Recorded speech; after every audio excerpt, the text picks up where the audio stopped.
வருகின்ற 5ஆம் தேதி இடம்பெறுகின்ற இலங்கை தமிழரசு கட்சியின் மத்திய குழு கூட்டத்திலே இந்த விடயங்கள் விவாதிக்கப்படுவதற்கு அதிக சந்தர்ப்பங்கள் இருக்கின்றன. ஆனால் இந்தியா பூடகமாக இன்னும் ஒரு விடயத்தை கூறியிருக்கின்றது. அதாவது ஜனாதிபதி பொது வேட்பாளர் விடயத்தில் தீவிரம் காட்டியவர்கள் அல்லது கட்சியின் முடிவை மீறியவர்கள் மீது அழுத்தம் கொடுங்கள், முடிவெடுத்து விடாதீர்கள்.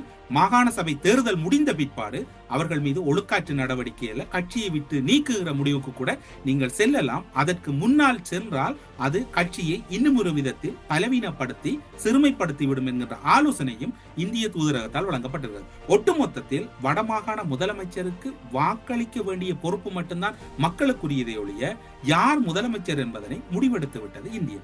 என்பிபியின் நிலைப்பாடு எப்படி இருக்க போகிறது என்று உங்களுடைய அந்த சாயல் அல்லது உங்களுடைய அந்த தேடல் புரிகிறது. வடமாகாணத்தை பொறுத்தவரையில் அனுரகுமாரவும் இலக்கு வைத்த ஒரு நகர்வை மேற்கொள்கிறார். போதை ஒழிப்பு, போதை வஸ்துக்களோடு தொடர்பானவர்கள் கைது, அளவுக்கு மீறிய பணம் வைத்திருக்கக்கூடிய முறையற்ற விதத்தில் பணம் ஈட்டியவர்கள் கைது, விசாரணை என்கின்ற ஒரு வலையமைப்பு உருவாக்கப்பட்டிருக்கின்றது. இது வடமாகாண மக்களால் ஒரு வகையில் ரசிக்கப்படுகிறது.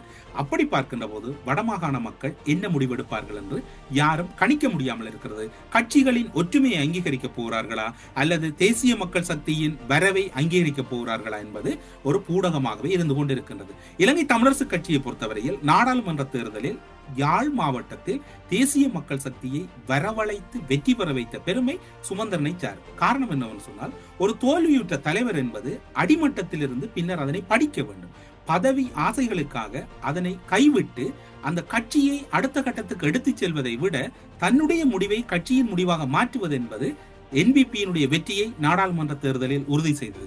அன்று நாடாளுமன்ற தேர்தலில் வேட்பாளர் தெரிவின் போது இலங்கை தமிழரசு கட்சியின் சார்பில் சுமந்திரன் அணியின் 8 வேட்பாளர் நிறுத்தப்பட்டமைதான் என்பிபியினுடைய வெற்றியாக மாறியதை ஒழிய வேறு ஒன்றுமல்ல.